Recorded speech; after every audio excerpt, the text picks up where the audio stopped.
supremamente imaginativa, crea algunos escenarios para bendecirnos, para bendecir al hombre.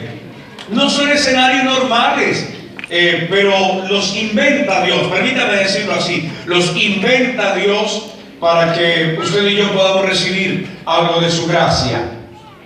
En los versículos que acabamos de leer, hay algunas cosas que pudieran parecernos un poco inverosímiles y no tan fáciles de creer.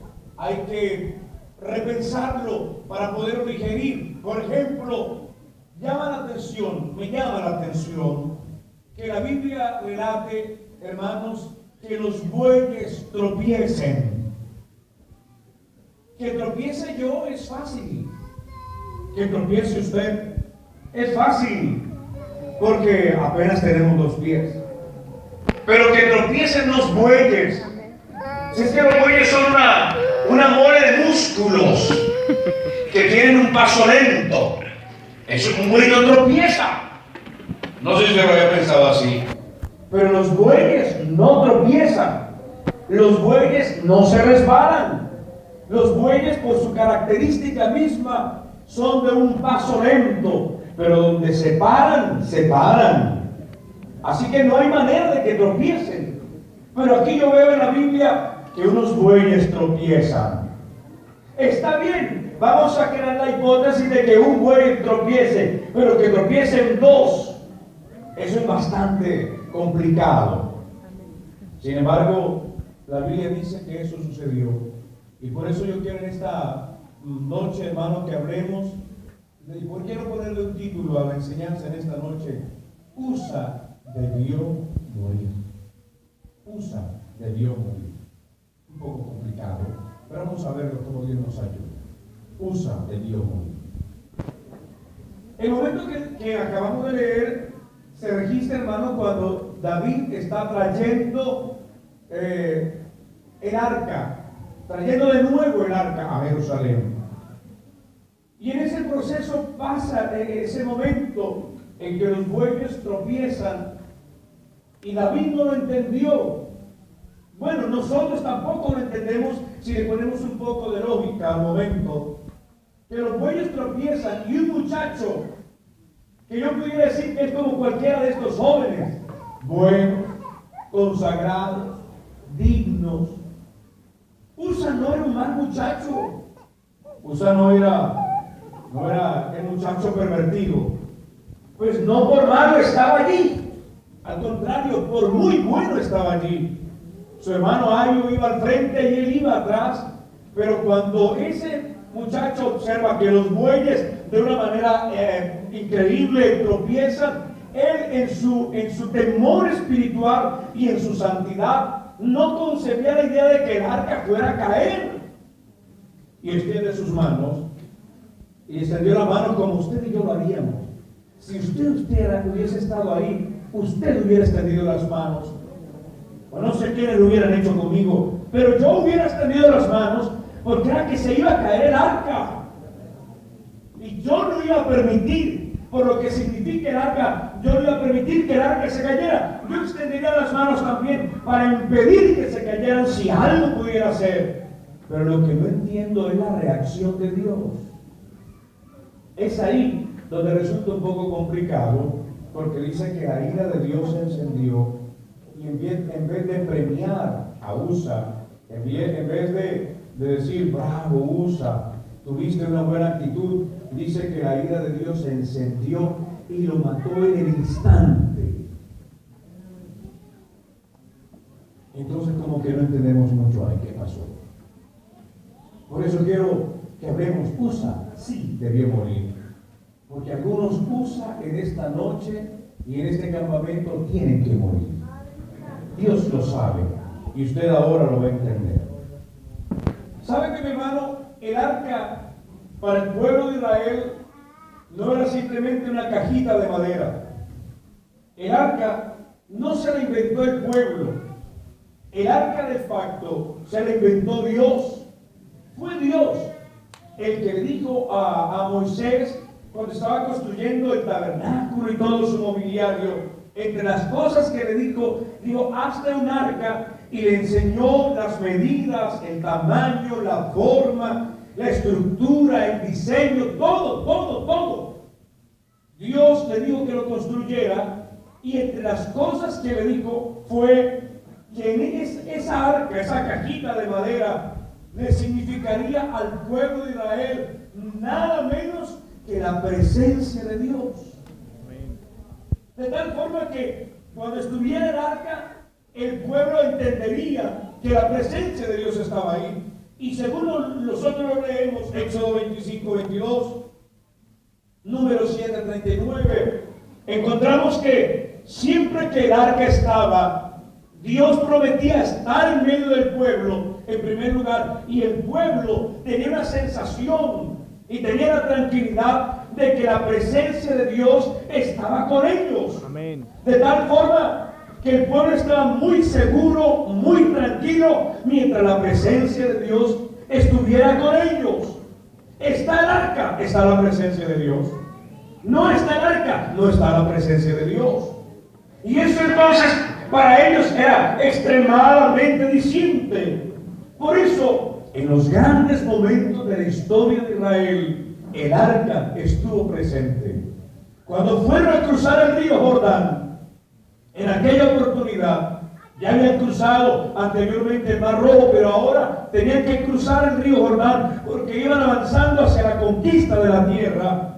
Y cuando tienen que cruzarla, si usted mira con detenimiento un poco su Biblia, va a encontrar en el libro de Josué 3, capítulo 3, verso 13, que cuando iban a cruzar, lo que primero pusieron para cruzar el río Jordán fue el arca.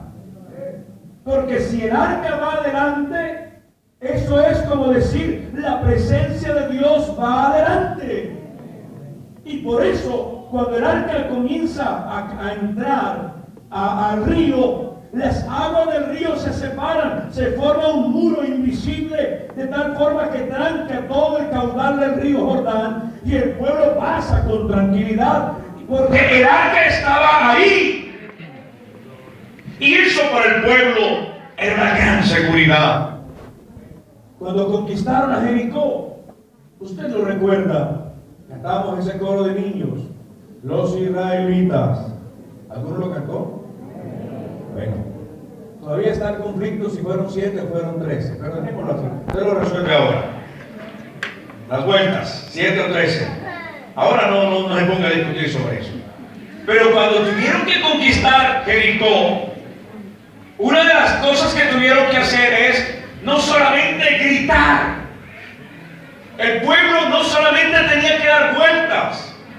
Dios le dijo a Moisés que el arca tenía que pasearse y darse las vueltas, tantas como Dios le había ordenado que diese. De tal forma que cuando el pueblo gritó porque estaban seguros que la presencia de Dios estaba con ellos. ¿Por qué? Porque el arca estaba con ellos. ¿Tenían algún problema, alguna guerra por enfrentar? El arca. Los filisteos iban ganándoles en la batalla. Lástima que no hubiese tiempo para señalar todo. Pero entonces, en un momento de precipitud, vayan, traigan el arca. Y el pueblo de Israel estaba siendo derrotado. Ya había muchos muertos, algunos heridos, había los ánimos por el piso. Pero alguien dijo, traigan el arca. Y corrieron y apareció en la colina el arca. Y cuando en la colina aparece el arca, el pueblo toma fuerzas y grita. Y los filisteos se impresionan, se impactan. ¿Y qué está sucediendo? Si están perdiendo, sí, están perdiendo, pero viene el arca. Es verdad, tienen muertos, pero viene el arca. Es verdad, hay muchos heridos, pero viene el arca. ¿Y qué es el arca? El arca es la presencia de Dios. Dios lo había dicho así. En esa arca yo me manifestaré a ellos. Donde esté el arca yo estaré con el pueblo. Así que mi hermano, el pueblo estaba feliz. Hacían conquistas. Vamos a conquistar, llevemos el arca. Vamos a tomar la manzana, llevemos el arca. Vamos a tomar posesión, llevemos el arca. El pueblo de Israel aprendió que la presencia de Dios, simbolizada en el arca, era importante para ellos. Sin embargo, la historia bíblica nos sigue contando, y cuando llegamos a primero de Samuel, el primer libro de Samuel, no comienza bien la historia. No comienza bien. No más en el capítulo 4 de primera de Samuel nos cuentan la primera gran pérdida. ¿Qué perdieron? No perdieron el oro, no perdieron la riqueza, no perdieron no sé qué valioso pudiera mencionar. Pero aquel día, 1 Samuel 4, la Biblia nos cuenta que el pueblo de Israel tuvo una gran pérdida. Perdió el arca. Los filisteos aquel día capturaron el arca. Realmente los filisteos habían aprendido en esa sucesión de batallas con Israel que el secreto de la victoria de Israel era la presencia de Dios simbolizada en ese arca. Por eso los filisteos, permítanme conjeturarlo en esta mañana o en esta madrugada, los filisteos no iban tanto por Israel, iban por el arca, porque ellos sabían, capturamos el arca y los pueblos hebreos es nada. Al igual que ustedes y yo, sin la presencia del Señor, ¿qué somos, mis hermanos? Amén, amén. ¿Qué somos? ¿Qué somos sin la presencia de Dios?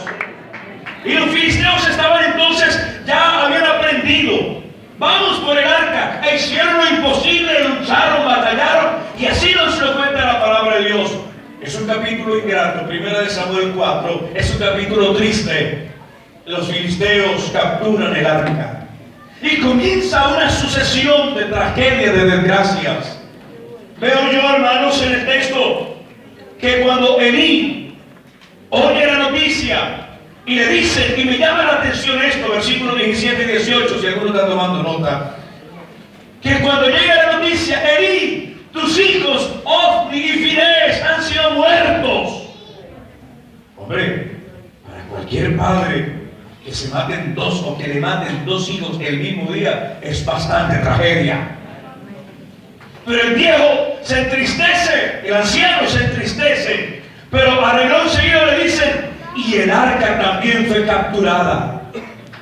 Y mi Biblia dice, y la suya también, que cuando Elí escuchó que el arca había sido capturada, por sus hijos se dolió.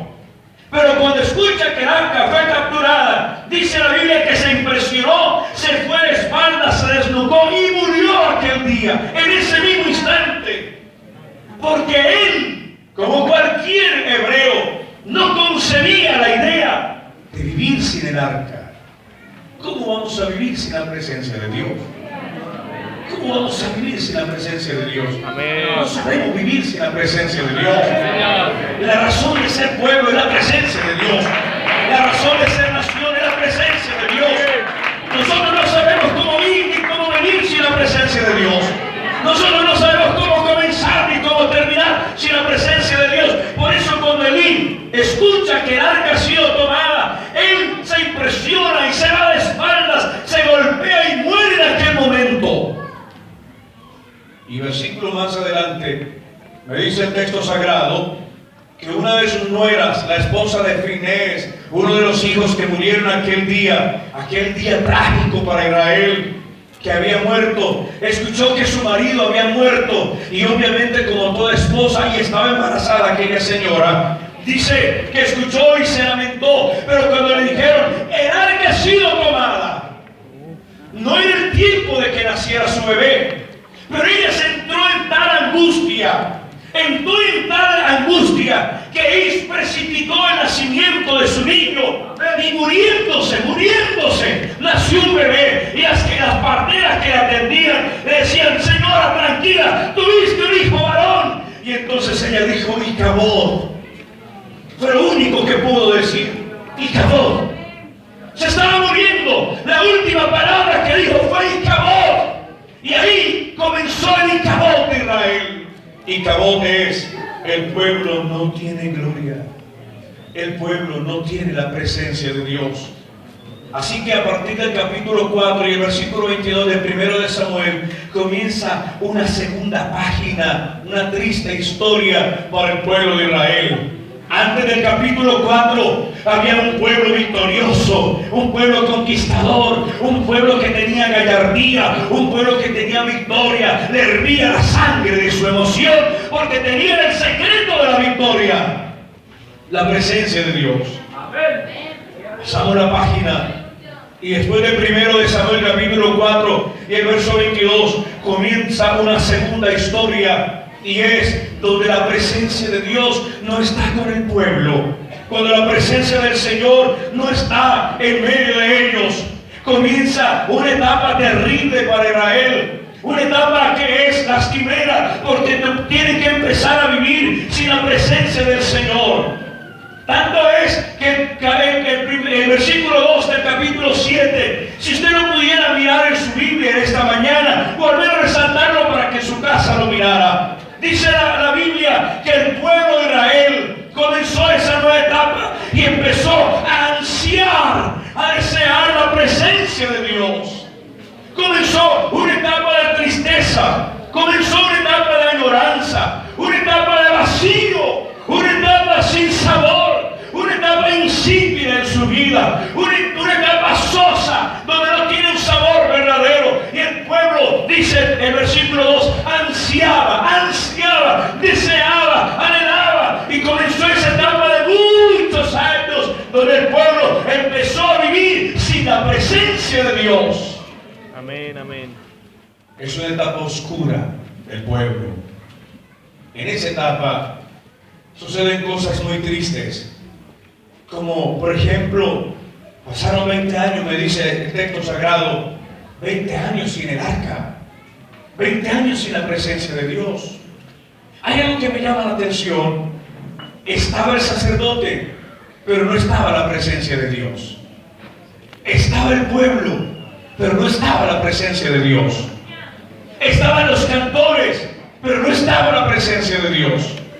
Y en esos primeros 20 años, tengo que decir, los primeros 20 años, comienzan a suceder cosas que no se habían pensado antes. Como por ejemplo, el pueblo comienza a tener ilusiones que antes no habían tenido. Y es que cuando la presencia de Dios no está, comienzan a surgir expectativas que antes no se tienen. Cuando el pueblo no tiene la presencia de Dios, comienzan a desear ser como las demás naciones. Queremos ser iguales a los demás. Queremos ser como ellos. Cuando estuvo la presencia de Dios, ellos decían: aborrecemos los pueblos paganos. Pero ahora que llevan 20 años sin la presencia de Dios, comienzan a decir: queremos ser como ellos. ¿Por qué tenemos que ser diferentes? ¿Ha oído usted esas palabras? ¿Por qué tenemos que ser diferentes? ¿Por qué tenemos que vestir diferentes? ¿Por qué tenemos que vivir diferentes? Yo quiero ser como ellos. Y hasta hay iglesias que quieren ser como ellos. Y vengan para acá porque pueden ser como ellos. Estén con nosotros porque pueden ser como ellos. El pueblo sin la presencia de Dios comenzó a desear ser como los demás. Comenzó a anhelar la vivencia de los demás. Pero quiero aclarar, la razón por la que la querían era porque no estaba la presencia de Dios en medio de ellos. Ellos ya se habían olvidado de lo lindo que era tener a Cristo en medio de ellos. O permítanme decirlo mejor, la presencia de Dios en medio de sus días, en medio de sus mañanas, en medio de sus amaneceres, en medio de sus luchas, en medio de sus conquistas, en medio de sus logros. Se les había olvidado. Y más bien habían aprendido a vivir sin la presencia de Dios. Y le dijeron: Samuel, danos un rey. Todos los pueblos tienen reyes. Nosotros, ¿por qué no podemos tener un rey? Y Samuel dice: ¿cómo se les ocurre? Si es que el rey, nosotros sí tenemos rey. El rey nuestro se llama Jehová. Y ellos dijeron: no, nosotros queremos tener un rey. Y Samuel se esfuerza y le dice: pero cuando haya rey van a tener que hacer esto y aquello, y sus cultivos y sus siembras y sus hijos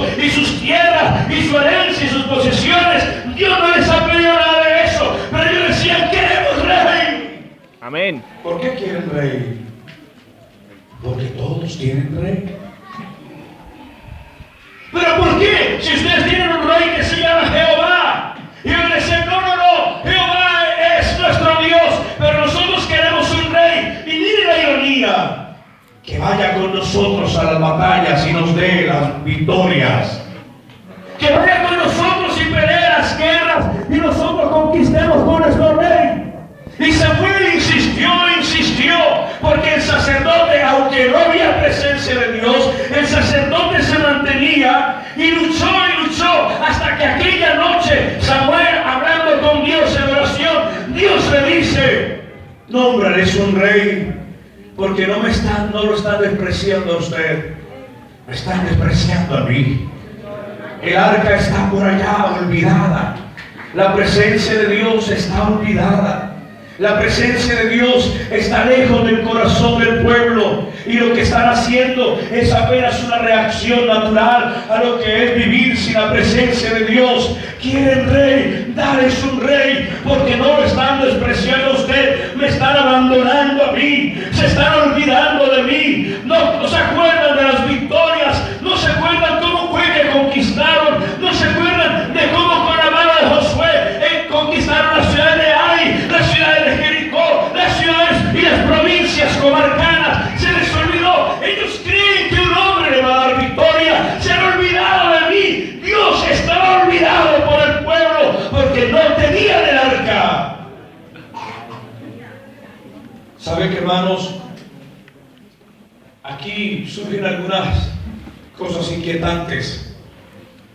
Me sorprende que el pueblo tuvo rey sin la presencia de Dios. Saúl fue el primer rey, usted lo sabe, pero fue el primer rey sin la presencia de Dios. Y luego vino el segundo rey. Sí, fue elegido por Dios, pero parece que Dios estaba a la distancia. Allá está, ese Saúl está demasiado equivocado. Vamos a poner a aquel, y entonces parece que a la distancia Dios tiene que hablarles. Porque no había lugar cercano en el corazón del pueblo para la presencia de Dios. No había proximidad en el corazón del pueblo para la presencia del Señor. Y entonces cuando yo veo esto, me comienzo a preguntarme, hermanos, en esta mañana, y que puede ser la pregunta de alguno también en esta mañana, ¿acaso se podrá de pronto, y permítanme músicos, se podrá cantar música de Dios sin la presencia de Dios? Y yo tengo una respuesta: sí se puede. Sí se puede. Se puede vivir como el arquélico sin la presencia de Dios. Y yo tengo otra respuesta: sí se puede. Permítanme, me meto con los predicadores. Y se puede predicar sin la presencia de Dios. Bajo mi cabeza y digo, sí se puede. Sí se puede. Y se puede de pronto predicar grandes cosas sin la presencia de Dios. Sí se puede. Que no será lo mismo. Oh, Señor. Pero sí se puede. El pueblo vivió 20 años de la vida de Samuel sin la presencia de Dios. Vivió todo el reinado de Saúl sin la presencia de Dios. No fue fácil. Samuel tuvo conflictos con sus hijos. Fueron los últimos jueces de Israel. Malos, vergonzosamente malos. Pero fueron jueces de Israel. Saúl gobernó un gobierno con demasiadas intrigas, con demasiados conflictos internos, sin la presencia de Dios. Aún David comenzó su reinado y comenzó huyéndose de cueva, escondiéndose de un país de cueva en cueva, huyendo despavorido porque se formó como una cacería de brujas. Corre que te alcanzo, una cosa absurda, una estupidez de reyes. Porque eso es vivir sin la presencia de Dios. Eso es vivir sin la presencia de Dios. los filisteos, ellos realmente tuvieron solo 7 meses. Me cuenta el texto sagrado que ellos solamente tuvieron 7 meses el arca, porque la presencia de Dios siempre causa algo. ¿Sabe que, hermanos? La presencia de Dios siempre causa algo. La presencia de Dios no pasa inadvertida. La presencia de Dios siempre causa algo. La presencia de Dios a unos nos alegra, nos emociona y nos hace felices. Pero la presencia de Dios para otros es molestia, para otros es una incomodidad, para otros es un problema. La presencia de Dios no pasa inadvertida, mis hermanos, mis jóvenes. Un hombre y una mujer que la presencia de Dios en su vida no pasa inadvertida, no importa el lugar donde se encuentre, o incomoda o alegra.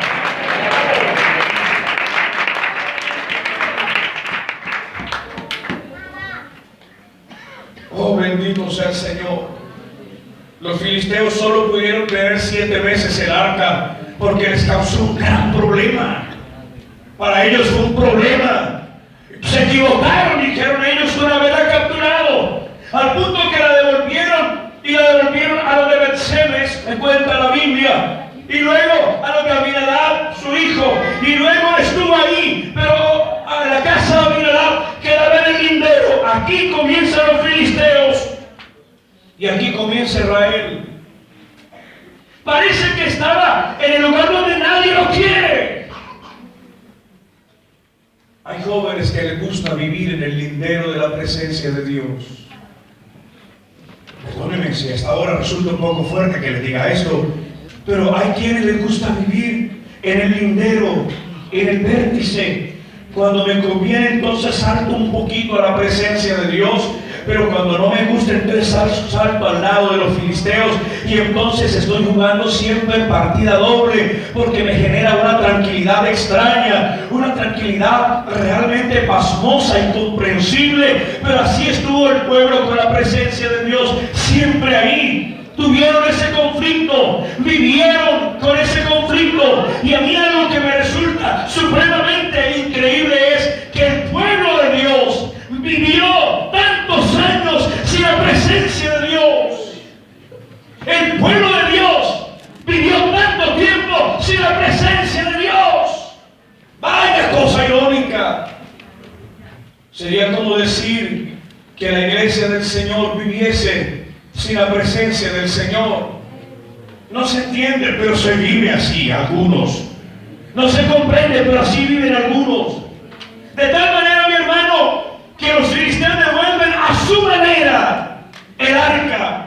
Lo devolvieron con su culto, el arca. Lo devuelven con su forma, el arca. Y está en la casa de Abinadab. Y pasan los años. Y algún día el rey David, yo creo que Dios le dio una noche de perturbación. Y tuvo la inquietud de traer el arca de Dios otra vez a Jerusalén. Porque si bendice allá los de Obededón y los bendice de la forma que los ha bendecido, ¿por qué esa bendición no puede ser para toda la nación? Y entonces organiza una cantidad de músicos, a ver, organícense las mejores canciones, muchachos, van a organizarse, pueblo, pónganse vestidos de gala, vamos a traer el arca. Y se organizó la expedición para traer el arca a Jerusalén. Y me dice la Biblia que fueron allá, y aquí es donde muere Usa. Yo les dije que Usa debió morir, así lo llamé yo este sermón. Usa debió morir. ¿Por qué Usa debió morir? David fue, claro, los músicos cantaban la canción que le gustaba al hermano Verso. Más o menos era esa. El vallenato voluntario. Esa era la canción. Estaban todos organizados. Todo estaba preparado. No había faltado nada. Pero traían el arca. Y David saltaba. Y a nosotros nos gusta cantarlo. Y David saltaba. Y nosotros saltamos también. Porque nos parece bonito que David saltara.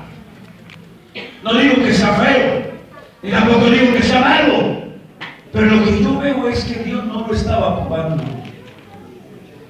Esa es la diferencia. No digo que sea bueno ni malo, digo es que Dios no lo estaba probando.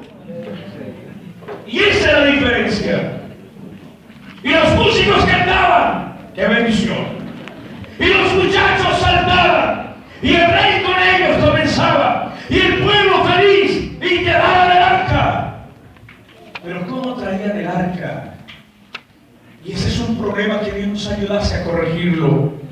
Traían el arca al estilo filisteo, no al estilo Dios. Y esa es la diferencia. Traían el arca con pensamiento filisteo y no con pensamiento de Dios.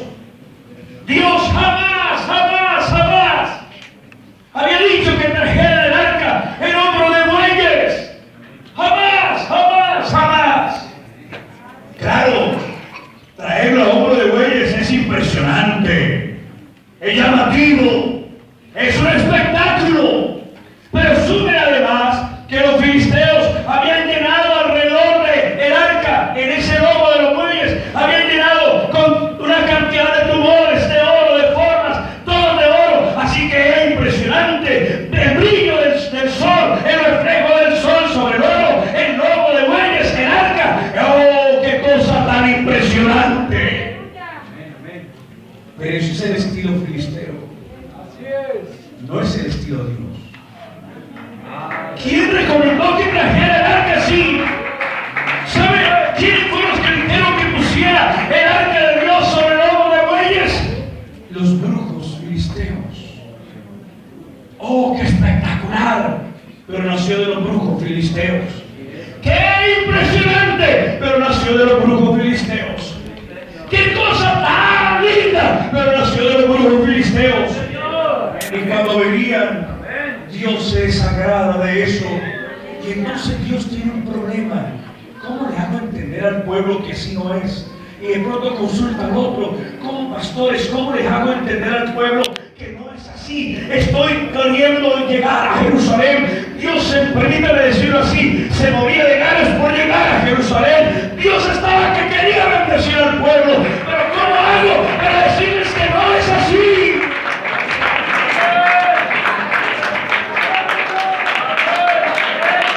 Dios quiere bendecir tu vida. Pero de pronto puedes tener las prácticas al estilo filisteo. Y Dios tiene una manera en que usted y yo nos acerquemos a Él. Dios quiere llenar su vida. Se muere de ganas por cumplir su propósito y su obra en su corazón, en mi corazón. Y esas ilusiones que tú crees que son ilusiones, no son ilusiones suyas, son el deseo de Dios que se refleja por su gracia en su vida. Alguien tiene que morir en espera de esta noche.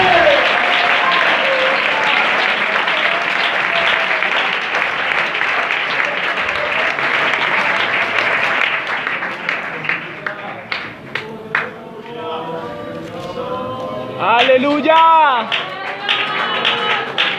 A mí me llama la atención la sencillez de Dios. La sencillez de Dios es impresionante. Yo, perdónenme decirlo, hubiera preferido los bueyes. ¡Qué animales tan impresionantes! Su paso es recio, su paso es firme. Parece que no fueran a tropezar jamás. Parece que sus pasos no fueran a retroceder. Parece, ¡qué cosa tan bonita!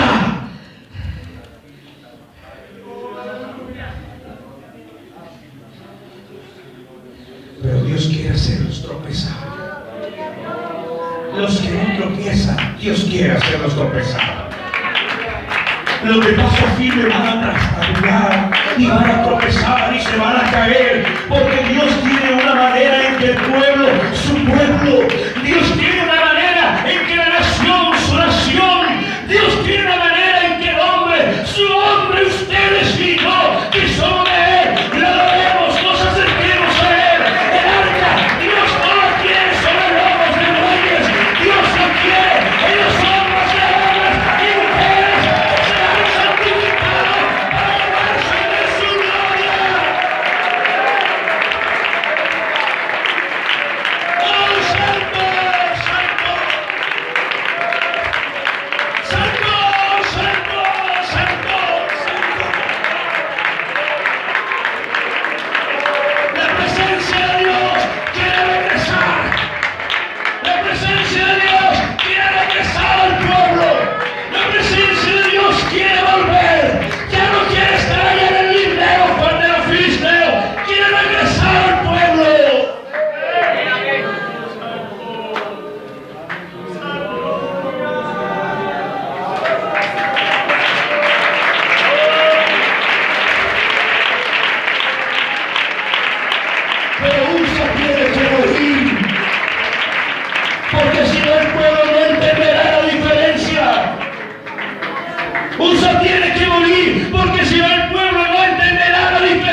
la vida con Cristo.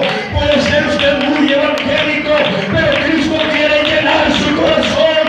Puede estar metido usted entre los evangélicos, pero Cristo no quiere vivir así. Él quiere meterse en su vida. Usted tiene que morir en esta noche para algo en este lugar.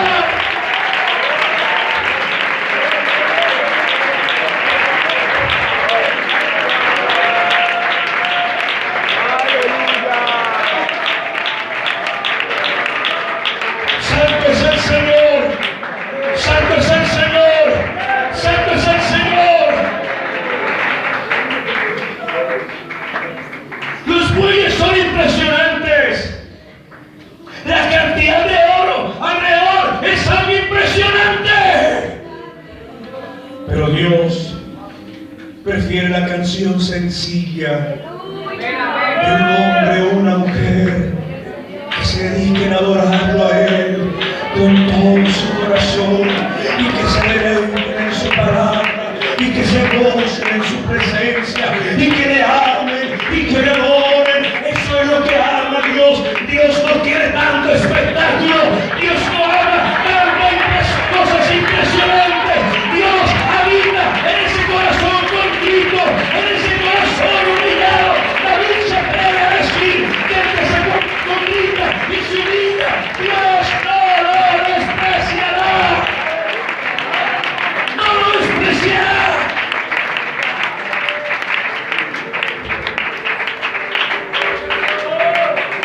Santo, santo, santo.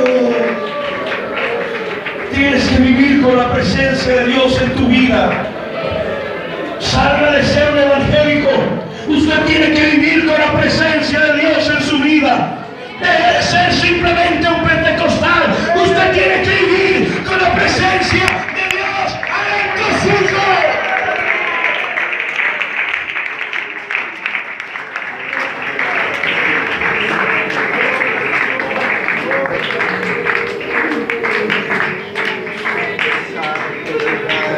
Aquí hay algunos USA que tienen que morir.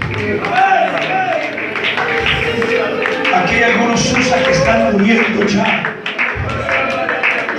Aquí hay algunos USA que están muriendo ya. Porque Dios inventó este campamento. Me dejan decirlo así, jóvenes. Dios inventó este campamento. Dios inventó este nombre. Una nueva historia. Un nuevo comienzo. Dios se inventó porque Él quiere regresar a la vida de alguien en esta noche. Él quiere regresar a la vida de alguien en esta noche. Él quiere regresar al corazón de algunos en esta noche.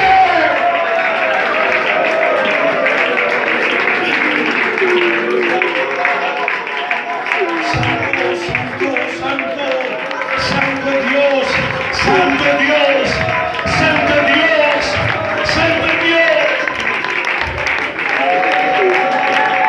Santo Dios, Santo Dios, Santo Dios, Santo Dios, Santo Dios.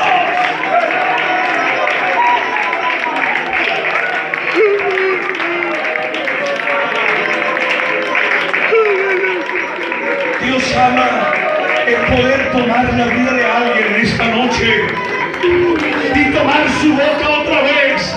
Y tomar su lengua otra vez. Y tomar su cuerpo entero otra vez.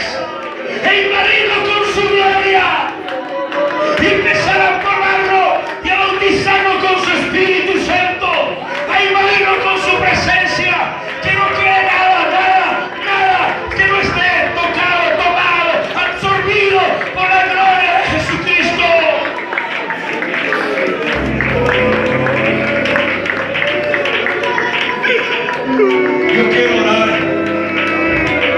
Yo quiero orar por los que tienen un USA para morir en esta noche. Por favor, pónganse de pie. Esta es una noche de oportunidad. Esta es una noche de oportunidad. La presencia de Dios quiere estar otra vez en medio nuestro. Que la vida de alguien, de un joven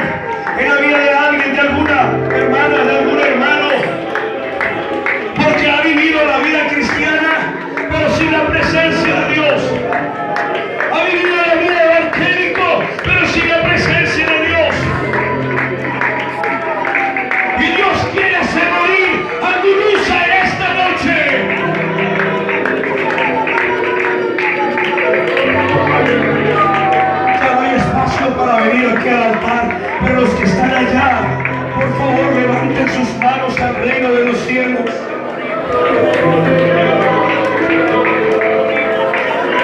Aleluya, aleluya. Cristo, Cristo.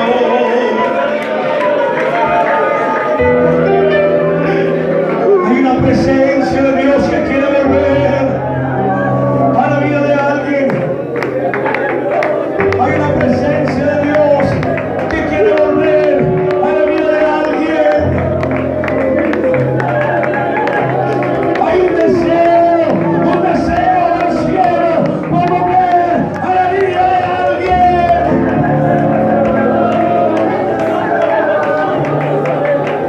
Hay un deseo del cielo para volver a tomar la vida de alguien.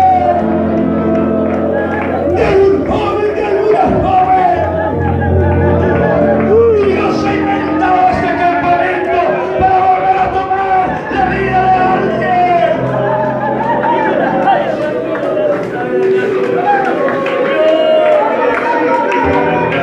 Siento por el Espíritu de Dios que hay algunos usos que tienen que morir hoy aún más.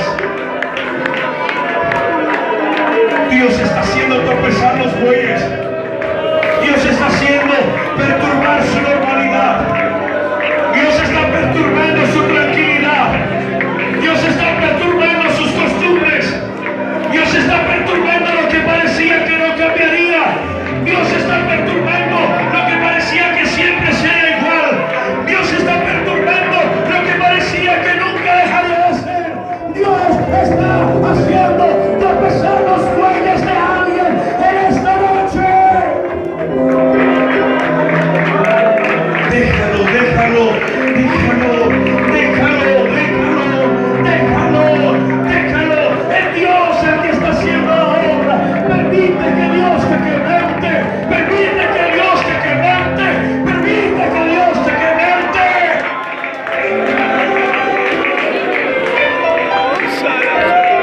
Porque hay algunos usos que han de morir. Aleluya. Aquella escena fue demasiado trágica. Aquella escena fue demasiado trágica. Nunca entenderemos por qué el joven temeroso de Dios, Dios lo mató de una forma tan increíble. Y aquí en esta noche hay lágrimas que no se entenderán. Hay clamores que no se entenderán. Hay gemidos que no se entenderán. Hay gemidos, hay angustia, hay expresiones que no se entenderán. Pero es Dios, el Dios que quiere volver a tomar su lugar. El Dios que quiere retomar su lugar. El Dios que quiere retomar su lugar.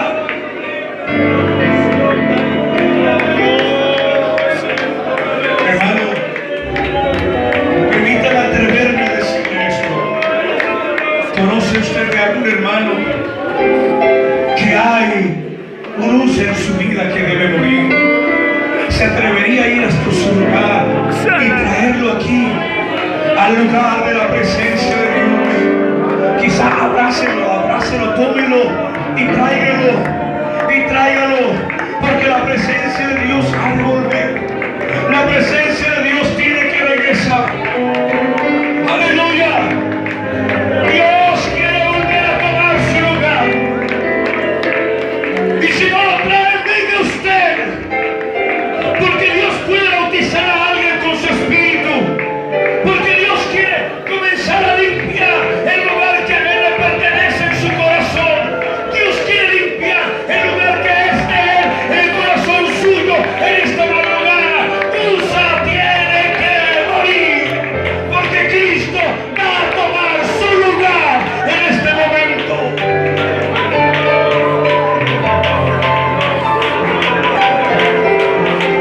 Levante sus manos al cielo,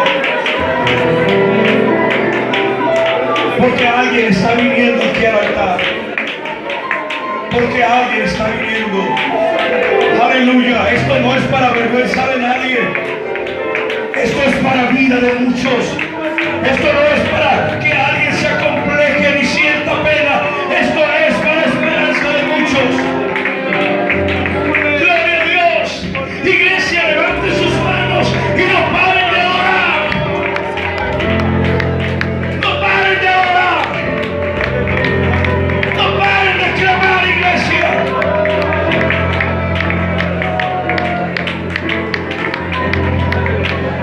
Aleluya. Arrodíllese. Aleluya, aleluya, aleluya. Dios quiere tomar su lugar.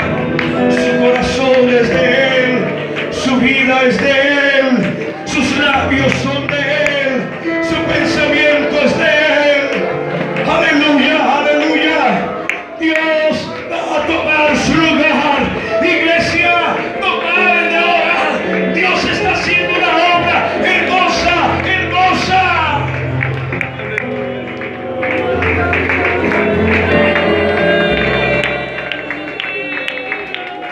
Aleluya. Bendito sea Dios. Dios está haciendo tropezar los bueyes de alguien porque quiere tomar el control otra vez de su vida. Los labios que un día le alabaron, Dios quiere que lo alaben otra vez hoy.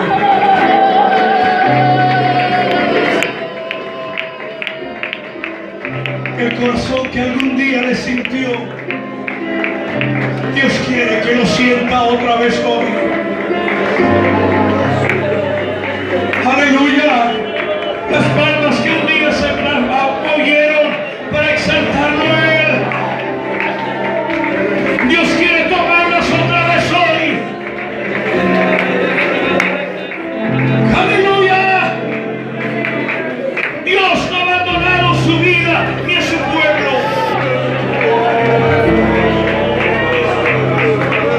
Vamos a invocar a Jesucristo. Vamos a invocar a Jesucristo. Vamos a invocar a Jesucristo.